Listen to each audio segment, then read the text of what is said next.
తెలుగు రాజకీయాల్లో సుదీర్ఘ అనుభవం కలిగిన నేత ముఖ్యమంత్రి నారా చంద్రబాబు నాయుడు తన రాజకీయ ప్రస్థానంలో ఓ కీలక మైలురాయిని చేరుకున్నారు. ఆయన ఉమ్మడి ఆంధ్రప్రదేశ్ ముఖ్యమంత్రిగా తొలిసారి ప్రమాణ స్వీకారం చేసి నేటికి సరిగ్గా 30 సంవత్సరాలు పూర్తయింది. 4.5 దశాబ్దాల రాజకీయ జీవితంలో ఎన్నో ఎత్తుపల్లాలు చూసిన ఆయన ప్రస్తుతం 4వసారి సీఎంగా బాధ్యతలు నిర్వర్తిస్తుండడం విశేషం. చంద్రబాబు తొలిసారి 1995 సెప్టెంబర్ 1న ఉమ్మడి ఏపీ ముఖ్యమంత్రిగా ప్రమాణ స్వీకారం చేశారు.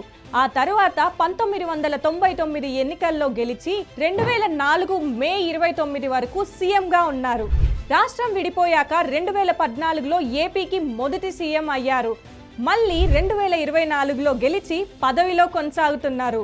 హైటెక్ సిటీ, రైతు బజార్లు, ప్రజల వద్దకు పాలన, జన్మభూమి, ఈ గవర్నెన్స్తో పాటు గుర్తింపు తెచ్చుకున్నారు. మరి సిబిఎన్ పేరు చెప్తే మీకు గుర్తొచ్చేది ఏంటో కమెంట్ చేసేసేయండి.